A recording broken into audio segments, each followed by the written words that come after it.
خو نن سبا زما او ستا مولا قاری مفتی د سټیج یا د ممبر خاون څه کړي دي د هغې یو خیانت تاسو له زه وخیر او د دې وضاحت زموږ والد محترم کړی هم و امید دی الله نه چې تاسو ته به یاد وي خو چې دوباره یې ذکر راغلو نو ضروري ده چې زه ذکر وکړم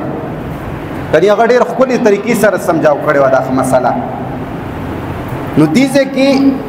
الله تعالی جل شانه فرمایي چې ته احسان وکړه یتیم سره او زما او ستا مولا وایي چې احسان ورسره څنګه وکړه څنګه طریقې سره احسان کوي د مولا احسان ته ګوره په یو حدیث مبارکه کې راځي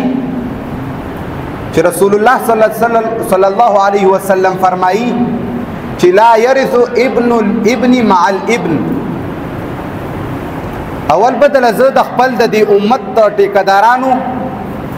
دو نمبري وخم چې دې کې کما دو نمبري کړي ده زما او ستا مولا د دې معنی کوي چې پلار کله مړ شي نو چې کم زوی پاتې شي د هغه د نیکه نوسی چې کم پاتې شي نو چې پلار یې مړ شي نو دې نوسي ته به د پلار په مرګون باندې حصه نه میلاویږي اصل کې د دې معنی داسې نه ده خو دا ما تاسو ته صرف ښودنه کوله چې نن سبا مولا کومه ګوته کړې هغه ګوته دله ښیم چې هغه دې نه دا مراد علي چې کله پلار مړ شي نو نوسي له به حصه نه میلاویږي نو چې نوسي له حصه نه میلاویږي نو دا خو یتیم دی دا خو بې څوکه دی هلته کې الله تعالی جل شانه فرمایي چې احسان به پوره کوئ هغه سره به ښېګړه کوئ اوس دې ځای کې چې دې دا خبره کوي چې نه به میلاویږي دا په دې وجه باندې کوي چې دې په دې مسله باندې یا پوهه نه دي یا دا مسله دې پټئ الله تعالی جل شانه وضاحت کړی دی د دې خبرې خو افسوس چې مولای ما او تا نه پټوي نو څه به وکړو چې زما او ستا د منبر خاوند غداري کوي مسله پټوي نو موږ د انګریز نه یا د اغیار نه به څه ګیله وکړو به هر حال زه به اصل مقصد ته راشم چې دې ځای کې دې خو موږ سره دا کار کړی دی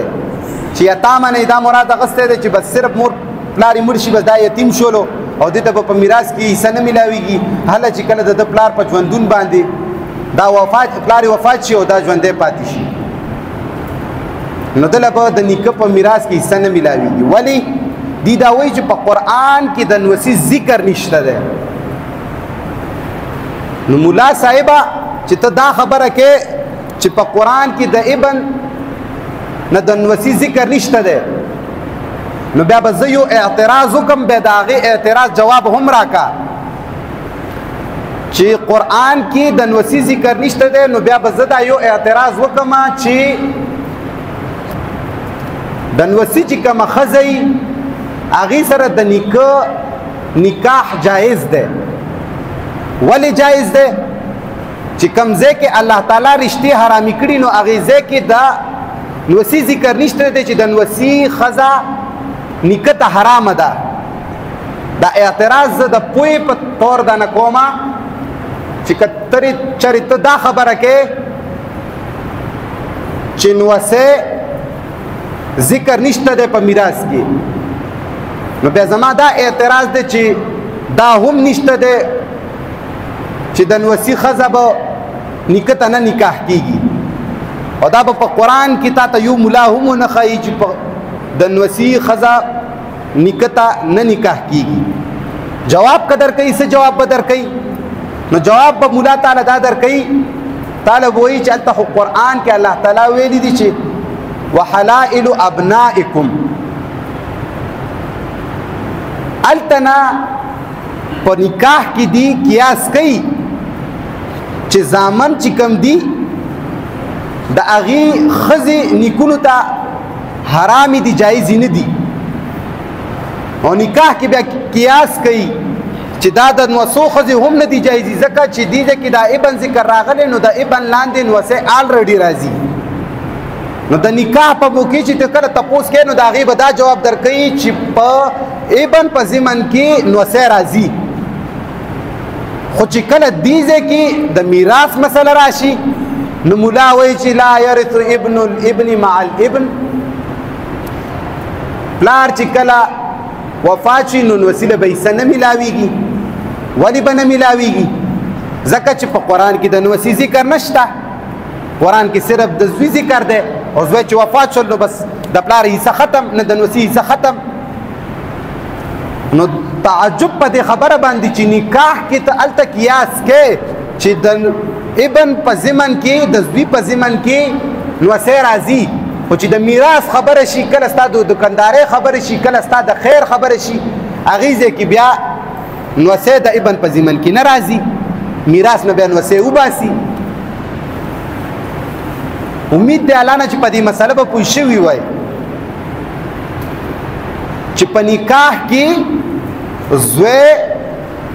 د هغه په ضمن کې نوسۍ راولي خو کله چې د میراث خبره شي نو بیا وایي چې دلته کې خو د نوسي ذکر نشته نو گویا کې نسوی ته په میراث نه میلاویږي چې پلار یې وفات شي نو ملا صاحبه چې ته هغه ځای کې قیاس کې هغه ځای کې نوسۍ د ابن په ضمن کې راولې نو دلته یې ولې نه راولې بهر حال دا یو منافقت به ورته مونږ ووایو یا به یو د دې تکذیب به مونږ ورته ووایو چې دې دلته کې کذب نه کار اخیستی دی خو ما خبره کوله د احسانا چې الله تعالی جل شانه ویلي دي چې ته به احسان کې یتیم سره ته به نوسي له په میراث کې حصه ورکې ته به نوسي باندې یا یتیم باندې خیال ساتې هر هغه سړی چې کم په معاشره کې همداسې پاتې شي تنها پاتې شي اگر که هغه د پلار وفات شي یا همداسې مالي اعتبار سره یا همداسې جاني اعتبار سره تنها پاتې شولو نو ته به د هغه مرسته کې د هغه به حقوق پوره کې شاعر وایي که نه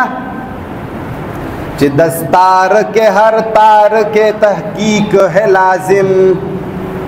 دستار کے ہر تار کی تحقیق ہے لازم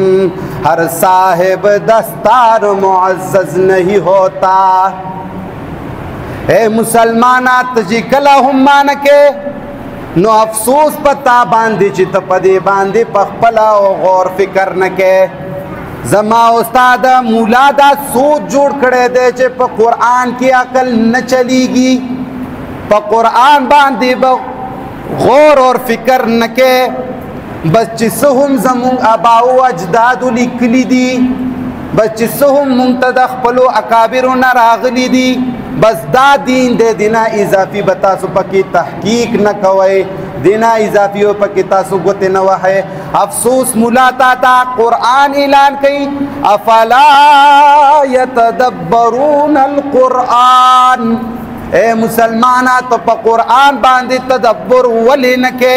اے مسلمانہ تو دا قرآن پا آیاتنو باندے تدبر ولی نکے قرآن بار بار دا آواز کئی چی دا قرآن دا عقل والو دا پارا دے دا قرآن دا تدبر والو دا پارا دے دا قرآن هغه کتاب دے چی تپی تدبر اور غور وکی نو تا تبا هغه مسئلی هغه حقائق معلوم شی چی کم تانا غیر اللہ پٹ کری دی چی کمی تانا دا کتاب پا شکل کی پٹ کری دی چی کمی تانا دا مسئلو پا شکل کی پٹ کری دی چی کمی تانا دا احادیثو پا شکل کی پٹ کری دی چی کمی تانا دا روایاتو پا شکل کی پٹ کری دی چی کمی تانا دا فقی پا شکل کی پٹ کری دی چی کمی تانا مختلف بطیلو طریقو باندی پٹ کری دی هغه مسئلې بتا ته معلوم شي لیکن افسوس افسوس زما په مولا باندې افسوس زما د منبر خاون باندې چې هغه کله منبر ته وخیږي نو هغه عوامو ته وایي چې قرآن کې به غور اور تدبر نه کې دا قرآن چې ته زده کې نو د مولا نه به زده کې